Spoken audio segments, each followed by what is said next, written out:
Hi, everybody. This is Silvio Canto in Dallas, Texas, on Saturday, November the 12th, and welcome to our commentary. I've been looking over some reports about the election because obviously a lot of us are wondering whatever happened, whatever happened to the blue wave. Well, it turns out that let me say that again. Whatever happened to the red wave? We had been hearing all about this big red wave coming and so on and so on. And, we've been hearing from a lot of people that there was a red wave coming. Well, it turns out that there was a red wave, believe it or not, that in fact it was actually pretty good. That if you look at the popular vote for the U.S. House of Representatives, the Republican vote was extremely much higher than the Democrats. What happened was, and this is where it really hurt the red wave, many independents, like 4% of the independents, decided to vote for the Democrats. And that's what really kept this from being a huge red wave. And this is what kept this from being a normal midterm election. Usually, in the midterm elections, the independents punish the incumbent, or they go against the incumbent. They didn't this time. And why did that happen? What are some of the reasons that it didn't happen? Well, a lot of it was, some of it was abortion, particularly in the blue states. There were many women who voted on the basis of abortion. They thought that, the right to choose was in play and all of that. The irony of the women in blue states who voted that way is that none of them lost their right to choose. In fact, if you live in a blue state, more than likely you're going to have something very similar to Roe v. Wade in your state if you don't have it already. But yet there was a certain mobilization there, on the part of the abortion people, getting women to express their position regarding abortion, and they did, and that's why some of the blue states, Democrats have won so many races in blue states. There was also apparently young people who were very impressed with the loan forgiven, that loan forgiving the loan program, whatever they call it, that President Biden signed, the executive order that he signed a few weeks ago. There were apparently many young people who thought that was a very good idea, and they voted for the Democrats. So the combination of those two groups, particularly in the blue states, made it possible for them to break the red wave. Now, these two, the loan forgiving executive order, which, by the way, was found unconstitutional a couple of days ago, plus the abortion issue, did not really impact any of the governors running for reelection in red states, like Governor Abbott here, Governor DeSantis in Florida, and some of the other governors. They were not impacted by that. It was more in the blue states where the abortion issue was a big help to the Democrats, no question about that, as well as the college loan for whatever they call it. I know there's a name for it. I can't think of it, but where they are basically forgiving or canceling, that's the word, canceling some of your loan debt that you had accumulated. That was apparently very important in some of the blue states, and that's what prevented the red wave, if you will, from going into some of these blue states. So that's kind of the explanation. So it was not that the Republicans didn't turn out. They did. They did turn out in pretty big numbers.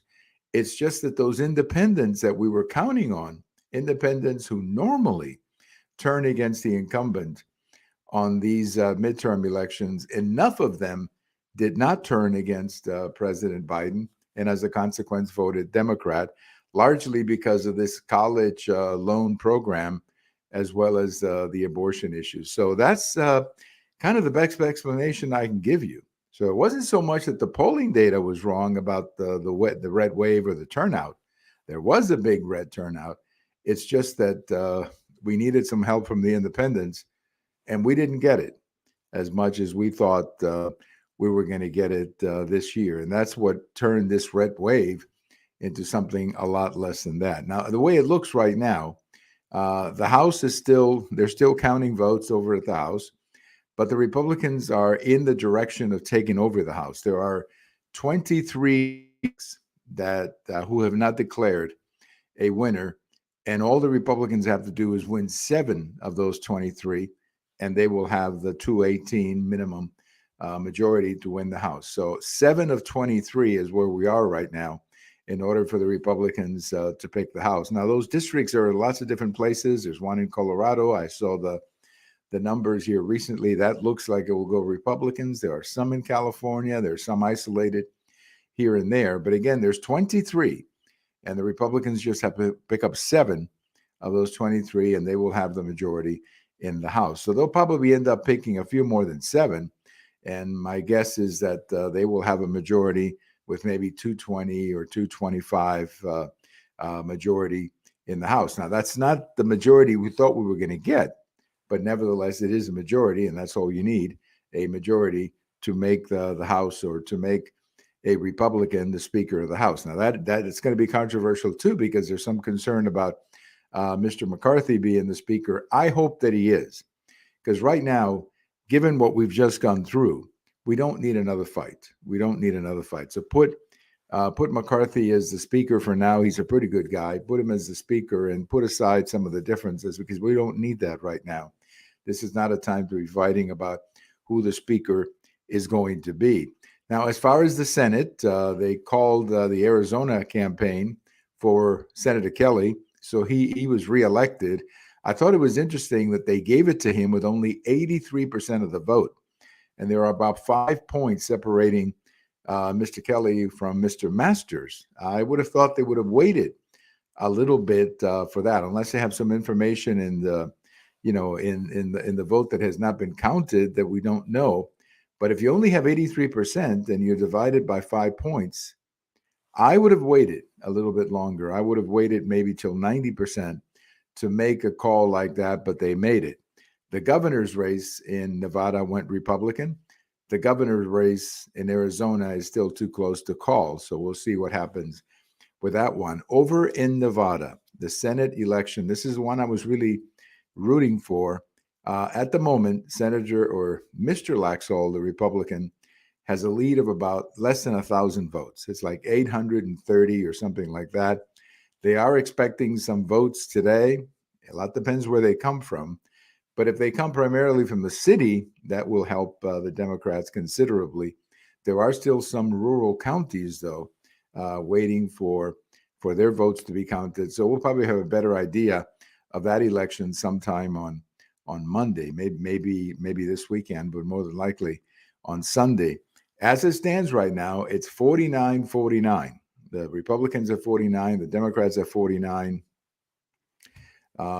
Nevada, if Nevada goes Democrat, then Georgia, the Republicans really need Georgia to keep it at 50-50. If Nevada goes fifth for a Republican, then the Republicans who could win the majority in Georgia. It's that close. Everything is that close in this election. A crazy election, to say the least. I have a post, and it's going to be coming out Sunday morning, about President Trump and whether or not he should declare for the presidency this coming week. Apparently, he's planning to. Not official, but he's planning to. And I would recommend to Mr. Trump and anybody who can reach him that he should delay that announcement.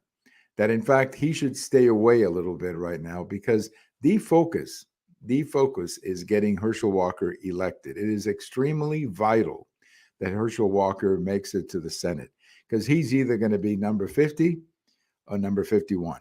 So he has got to win that election. And any distractions brought about by Trump or anybody else is not going to be helpful. So right now, President Trump and everybody should just focus on getting Herschel Walker elected.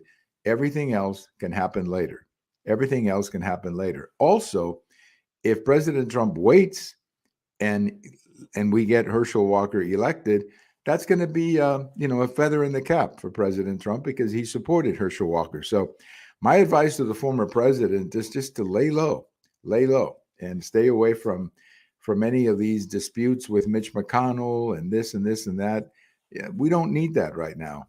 So if you're watching me, Mr. President, we don't need that right now. We don't need any of that. We got to get Herschel Walker elected in Georgia. That's priority number one. Everything else can wait. Everything else can wait.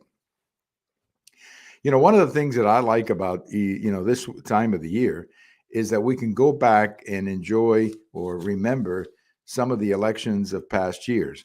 And one of my favorite elections was 1972. This was the year that President Nixon was reelected with 49 states and over 60% of the popular vote. In fact, President Nixon in 1972, that's 50 years ago, was the last candidate for the presidency who broke the 60% mark in the popular vote. I mean, I know we don't go by popular vote, but it is an interesting, bit of information. He was the last president to break the 60% mark in the popular vote. President Reagan came close to it, 59 point something in 1984, but he didn't break the 60% mark. But Richard Nixon did in 1972. And that, of course, was the election against George McGovern, who was a senator from North Dakota or South Dakota. That was a very interesting election for Richard Nixon. He had ended the war in Vietnam, which was the primary reason he was elected. He took the number of troops from 500,000 down to about 20,000. By the time the election day came about, most of the troops were out. None of the troops were really engaged in any combat. So the war was practically over. We were still in there, but the war, the daily war, the weekly basket or caskets coming home, that was over by 1972. And it was simply a question of winding down the war. So that was a huge success for President Nixon, and one of the reasons he was reelected. He also became sort of an international statesman. In 1972, he went to China, that very historic trip. And then he had an important trip to the Soviet Union where they signed the SALT I or SALT II treaty. So it was a very successful year for President Nixon in many fronts. And that's why he was reelected, because the Democrats were a bit of a disarray when they nominated George McGovern. So 1972, 50 years ago this week, the last time that a president broke the 60% popular vote mark, his name was President Richard Nixon, who, of course, 2 years later, less than 2 years later, resigned the presidency because of Watergate. So you talk about ups and downs. You talk about being up. You talk about being down. His entire career really was a career of ups and downs. He lost the presidency in 1960. He was defeated in 1962 when he ran for governor. Most people thought he was out of politics, and he came back. He won the presidency. He had a difficult presidency toward especially the first term. But in the last couple of years of the first term, he really began to have a lot of success, which is why he was reelected. So we remember President Nixon 50 years ago this week, the election of 1972. Thank you for listening. Thank you for watching, and we'll talk to you later. This is Silvio Canto in Dallas.